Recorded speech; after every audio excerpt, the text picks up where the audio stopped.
Olá pessoal, bem-vindos a mais um 5 Minutes Podcast. Outro dia uma pessoa me mandou uma mensagem interessante falando assim: Ricardo, como é que eu consigo ser otimista dentro de um ambiente corporativo, de um ambiente onde eu opero, que é completamente pessimista? E aí eu fiquei pensando assim, poxa, o que eu posso falar para essa pessoa sobre esse assunto?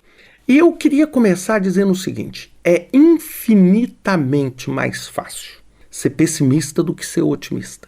Por quê? Porque a nossa sociedade, a forma pela qual nós fomos educados, o contexto religioso, social, ambiental, reforça muito mais o lado punitivo, o lado negativo e o lado da perda do que o lado da conquista e da vitória. Se vocês assistirem a televisão hoje, vocês vão ver que 99% das notícias apresentadas em qualquer jornal são notícias negativas. São crime, morte, problema, desafio. Ninguém chega e fala assim: João acordou e hoje ele estava mais feliz, porque isso não é notícia. Então nós já temos esse viés cognitivo de ver as coisas com uma realidade mais negativa em cima de tudo. Então é difícil ser otimista. Então quando você pega um projeto ou um desafio, você tende a ficar muito mais pessimista. Poxa, isso vai dar errado. E eu falo uma coisa, e eu sempre falei isso sobre o conceito de entropia, é o seguinte: projeto é algo que nasceu para dar errado. Ele só não dá errado porque você não deixa ele dar errado. Porque você utiliza o melhor que você tem para evitar com que ele dê errado. E uma das ferramentas que você e sua equipe utilizam é o otimismo. Então eu queria dar para vocês 4 dicas de como você consegue transformar um pouquinho aquela perspectiva pessimista numa perspectiva otimista. A primeira delas é: foque em possibilidades e não em obstáculos. Não pense o seguinte: quantos obstáculos eu tenho que pular para sair daqui e terminar meu projeto?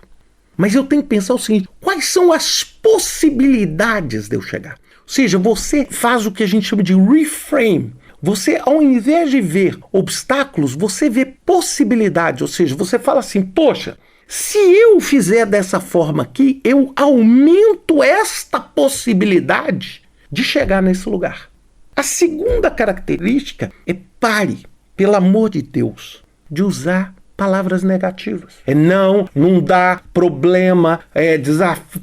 Gente, pensem em possibilidades. É muito mais fácil dizer não, isso não vai dar certo, isso é negativo. E isso, por mais que você não queira, isso te contamina. E eu nunca esqueço um livro que eu li há muitos e muitos anos, chamado 48 Leis do Poder, do Robert Greene. E uma das primeiras, vou falar entre as 10 primeiras, ele fala chamada Lei do Contágio. Vocês já notaram que quando você começa a conviver com uma pessoa que é extremamente pessimista e negativa, você começa a ser contagiado por aquilo? Você começa a conviver com uma pessoa assim: isso vai dar errado, isso vai dar errado, isso vai dar errado. Automaticamente você começa a falar assim: isso vai dar errado, isso vai dar errado. Você automaticamente é empurrado para aquilo. Aquilo é chamada lei do contágio. Da mesma forma que esse contágio negativo, né? Vocês lembram aquela hiena, o Hardy, né? Aquele ó dia, ó azar, e contamina tudo. O otimismo também contamina. Então, simplesmente pelo fato de você se posicionar de uma forma mais otimista, com o tempo, você começa a contaminar o seu time, as partes interessadas, a sua equipe, num ambiente vencedor e não num ambiente perdedor. Terceira característica: seja flexível. Uma das coisas que mais faz as pessoas ficarem pessimistas é a falta de flexibilidade. A flexibilidade em aceitar uma faixa de resultados como positivo aumenta enormemente a chance de você chegar lá. Pense no seguinte: se você chegar e falar, eu só estou feliz se o resultado for 10, enquanto outra pessoa falar assim, olha, qualquer resultado entre 8 e 12 eu estou feliz. Probabilisticamente, qual é a chance que cada um tem de estar feliz? A pessoa que tem uma faixa de 8 a 12 ou a pessoa que só o 10? Porque a pessoa que só o 10, se der 9,9, a pessoa não tem flexibilidade. Então, uma das principais características que eu adotei nos meus projetos é colocar faixas e aumentar a flexibilidade. Eu falo assim, olha, se eu terminar esse projeto nesse prazo a esse prazo, eu estou feliz. Agora, se você falar que seu projeto tem que terminar em 49 dias e 22 horas, e ele terminar em 49 dias e 21, você não está feliz. Porque você não teve essa flexibilidade. Então, a flexibilidade te ajuda a desenvolver o otimismo. A flexibilidade com as expectativas que você tem.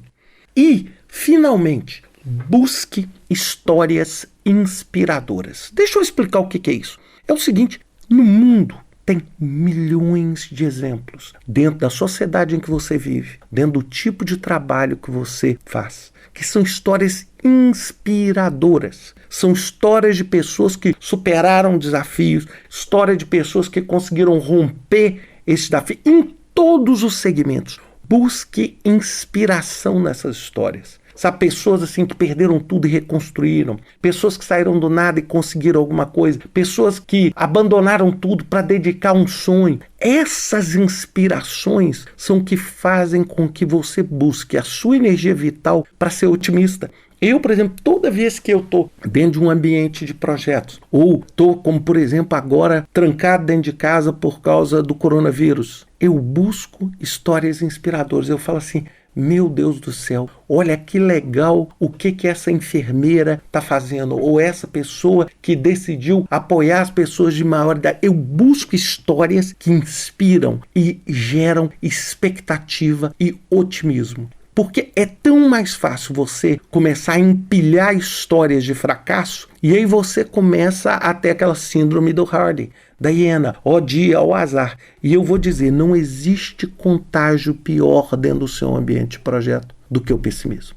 Eu vou dizer, se já é difícil e desafiador sendo otimista, sendo pessimista, você não tem a menor chance. Então, por isso que a gente sempre tem que pensar como é que nós podemos pensar nas possibilidades, parar de usar esses aspectos e essas palavras, esse viés negativo, porque ele contagia, ser flexível e buscar histórias inspiradoras. É isso que faz você virar a mesa e virar o moral da sua equipe para produzir resultado no projeto. Grande abraço para vocês, até semana que vem com mais um 5 Minutes Podcast.